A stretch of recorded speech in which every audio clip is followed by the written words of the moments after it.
চৈত্র মাস চলাকালীন বাড়ির এই স্থানে ছড়িয়ে দিন এক মুঠো লবণ। অর্থ আসবে ঝড়ের বেগে, মা লক্ষ্মী আপনার ঘরে স্থিত হবেন এবং বাড়িতে থাকা সমস্ত নেতিবাচক শক্তি এক নিমেষেই দূর হয়ে যাবে।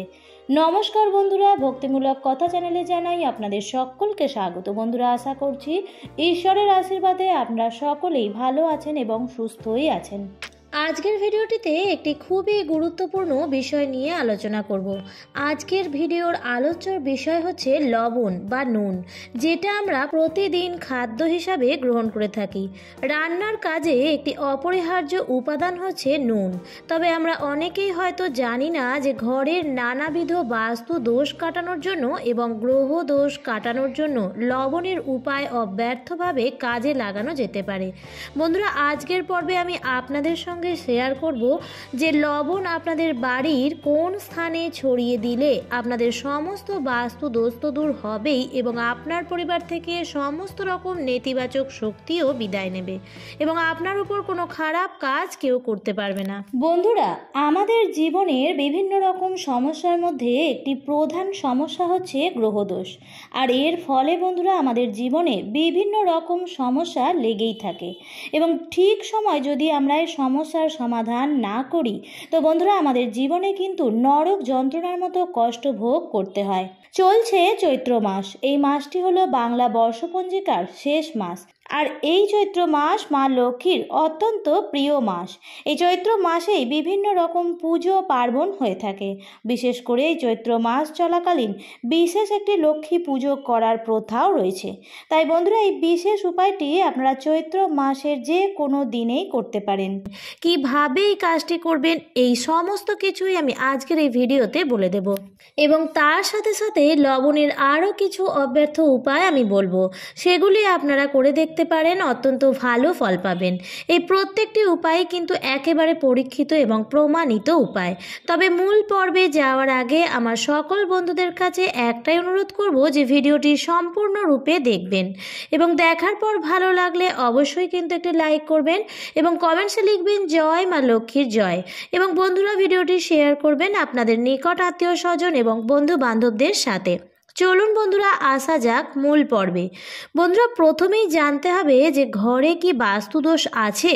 যদি বাস্তুদোষ আপনার ঘরে থাকে তাহলে সেটা প্রমাণ করার একটি সহজ উপায় হচ্ছে, হয়তো আপনি অত্যন্ত ফুরফুরে মেজাজে বাইরে আছেন, কিন্তু যখনই আপনি ঘরে অর্থাৎ নিজের ঘরে প্রবেশ করলেন হঠাৎ করেই আপনার মন মেজাজ খারাপ হয়ে গেল।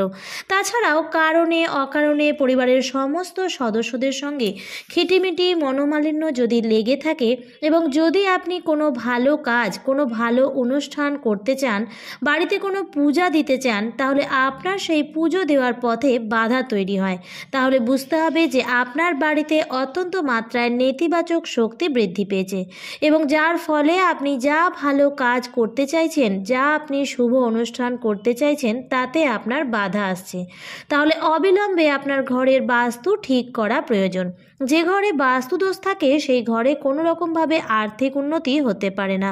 সেই ঘরের পরিবারের সদস্যরা যেই কাজেই হাত দেবে সেই কাজেই প্রচুর বাধা এবং বিপত্তির সম্মুখীন হতে হবে।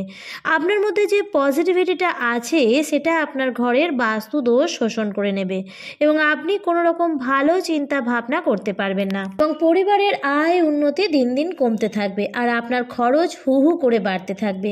তাই বন্ধুরা, ঘরের বাস্তু খুব সহজেই কিছু উপায়ে বলা যেতে পারে প্রায় বিনামূল্যে সারানো যেতে পারে, কিন্তু সঠিকভাবে সেটি করতে হবে। আপনি সাধারণ লবণ অর্থাৎ সাদা নুন, যেটি আপনি রান্নায় ব্যবহার করেন, প্রতিদিন খাবার হিসেবে গ্রহণ করেন, সেই সাদা লবণ দিয়েও এই উপায়টি করতে পারেন।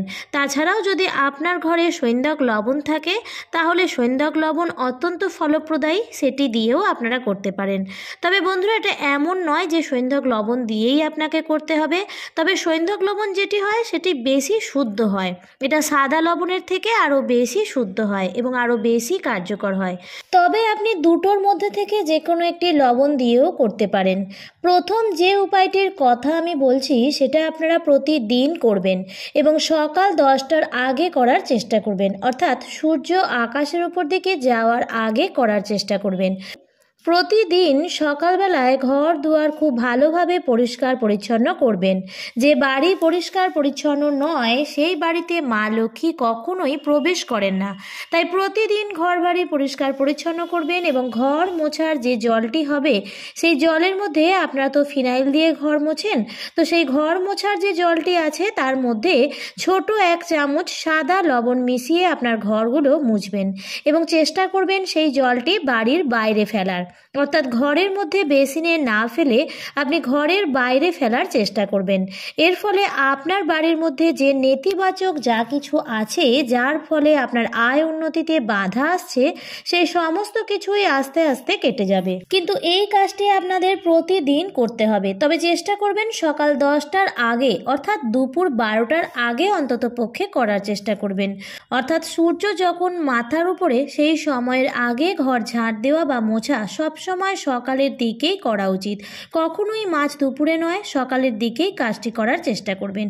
কাজটি প্রত্যেক দিনই করতে পারেন, তবে বৃহস্পতিবার দিনটি শুধু বাদ দেবেন। দ্বিতীয় যে উপায়টি আপনারা করবেন সেটি করবেন আপনাদের বাড়ির বাথরুমে।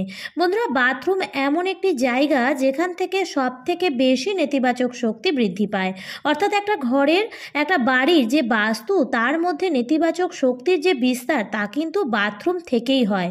কিভাবে সেটা ঠিক করা যেতে পারে, তার জন্য মাত্র 2টি কাজ আপনারা করবেন। প্রথম হচ্ছে একটি স্বচ্ছ পাত্র নিয়ে নেবেন। স্বচ্ছ অর্থাৎ কাঁচের কোনো ট্রান্সপারেন্ট পাত্র নিয়ে নেবেন এবং তার মধ্যে 1 বাটি সাদা নুন রেখে দেবেন। অর্থাৎ আপনি যদি কোনো কৌটোও নেন, তাহলে সেই কৌটোটি ভরে 1 বাটি সাদা নুন তার মধ্যে ভরে রাখবেন এবং আপনি বাথরুমের একটু ওপর দিকে এমন একটি কোণা জায়গায় রাখবেন যাতে হঠাৎ করেই কারোর চোখেও না পড়ে, অথচ বাথরুমের মধ্যেই থাকে, অথচ কারোর হাতেও না পড়ে, এমন জায়গাতেই রাখবেন এবং এই জিনিসটি আপনারা রাখবেন। আর তারপর 15 দিন অন্তর অন্তর আপনাকে এটি পরিবর্তন করতে হবে। এই যে লবণটি একটি স্বচ্ছ জায়গায় ভরে রেখে দিলেন, এটি আপনার বাথরুমে যে নেতিবাচক শক্তিটা তৈরি হচ্ছে সেটি শোষণ করে নেবে এবং শোষণ করে কিন্তু লবণটি নিজের মধ্যেই রাখবে। আপনাকে তারপর সেই লবণটি বাড়ির ত্রিসীমানার বাইরে কোথাও গিয়ে লবণটিকে ফেলতে হবে। আপনি কোনো চৌমাথার মোড়ে গিয়ে বা যে কোনো অজানা রাস্তায় গিয়েও ফেলে আসতে পারেন, কিন্তু আপনাকে এটি 15 দিন অন্তর অন্তর পরিবর্তন করতেই হবে। এতে আপনার বাথরুমের সমস্ত রকম নেতিবাচক যে শক্তি সেটি শোষণ করে নেবে। আরেকটি কাজ আপনারা করবেন, বাথরুমে তো আপনারা বালতি বা মগ ব্যবহার করেন, সাদা, গোলাপি, যার যা ইচ্ছা সেই রঙের বালতি ব্যবহার করে থাকি। তবে বন্ধুরা, বাথরুমে যখন কোনো বালতি বা মগ ব্যবহার করবেন, তখন চেষ্টা করবেন সেই বালতিটি নীল রঙের ব্যবহার করার। নীল রং কিন্তু পরিশোধক হিসেবে খুবই ভালো কাজ করে। নীল রং জলকেও রিপ্রেজেন্ট করে। নীল রং কিন্তু অত্যন্ত ভালো, আপনার যে কোনো খারাপ জিনিস শোষণ করে নেবে। তাই বন্ধুরা, আপনারা নীল রঙের বালতি এবং মগ ব্যবহার করুন আপনাদের বাথরুমে, দেখবেন অত্যন্ত ভালো রেজাল্ট পাবেন এবং হাতে নাতে পাবেন। বাড়িতে যদি অত্যন্ত মাত্রায় বাস্তু দোষ বাড়ে, তাহলে রাতের ঘুম উড়ে যাবে। আপনি রাতে শোবেন, হয় আপনি খারাপ স্বপ্ন দেখবেন অথবা আপনার ঘুম আসবে না। এই দুটোর মধ্যে থেকে যে কোনো একটা আপনার সাথে অবধারিতভাবেই হবে এবং এছাড়াও হঠাৎ করে রাতের বেলা 2 থেকে 3 বার ঘুম ভেঙে যাবে আচমকাই। সেক্ষেত্রে এই নেতিবাচক শক্তিটা যাতে আপনার উপর আপনার ঘুমে ব্যাঘাত না ঘটায়, তার জন্য আপনারা একটি কাজ করতে পারেন। সেটি হচ্ছে, আপনি যে বেডে শোন, অর্থাৎ যে বিছানায় আপনি শোন, সেই বিছানার যে 4টি পা, সেই 4টি পায়ের মধ্যে আপনি অল্প অল্প করে লবণ দিয়ে রাখবেন রাত্রিবেলায় ঠিক শোবার আগে। তারপর আপনারা আর অন্য কোনো কাজ করবেন না, ঠিক শোবার আগে আপনারা লবণ দিয়ে রাখবেন। তাহলে আপনাদের আশেপাশে যত কিছু নেতিবাচক আছে সেই সব কিছুই লবণ শোষণ করে নেবে এবং আপনার অবধি আর কোনো কিছু খারাপ প্রবেশ করতে পারবে না। এটিও আপনারা করবেন, খুব ভালো রেজাল্ট পাবেন। এবং সব শেষে বলবো যে ঘরের সার্বিক বাস্তু দোষ এবং সবার উন্নতি এবং মঙ্গলের জন্য আপনারা বাড়িতে ঠিক 1 মুঠো পরিমাণ লবণ, আপনার হাতের মুঠোর 1 মুঠো পরিমাণ লবণ নেবেন এবং ঘরের মধ্যে পূর্ব থেকে পশ্চিমে 3 বার ঘুরিয়ে সেই 1 মুঠো লবণ নিয়ে আপনার বাড়ির উঠোনে চলে আসবেন এবং উঠোনের যে উত্তর পশ্চিম কোণটা আছে সেই কোণের মধ্যে সেই 1 মুঠো মুঠো লবণ ফেলে দেবেন। এটি আপনি আপনার ঘরের আপনার বাস্তুর মধ্যেই করবেন। তবে এর মাঝখানে আপনি আর কোনো কাজ করবেন না, অর্থাৎ সারা বাড়ি যখন লবণ নিয়ে প্রদক্ষিণ করবেন, তারপর যখন লবণটি নিয়ে ঘরের বাইরে ফেলবেন, এর মাঝখানে আপনি আর কোনো কাজ করবেন না। দেখবেন বন্ধুরা, এর ফলে আপনার ঘরের সমস্ত রকম বাস্তু দোষ, নেতিবাচক শক্তিগুলো উধাও হয়ে যাবে এবং আপনার জীবনের অর্থ আগমনের পথ প্রশস্ত হবে। আমার আজকের পর্বটি এই পর্যন্তই। ভিডিওটি দেখে যদি ভালো লাগে তাহলে অবশ্যই লাইক, কমেন্ট এবং শেয়ার করতে ভুলবেন না। এবং এই ধরনের আরও ভিডিও পাওয়ার জন্য বা চ্যানেলে যদি নতুন হয়ে থাকেন তাহলে অবশ্যই চ্যানেলটিকে সাবস্ক্রাইব করে পাশে থাকা বেল আইকনটির অল লেখাটিতে ক্লিক করে দেবেন। আবারও দেখা হবে পরবর্তী নতুন কোনো ভিডিওতে।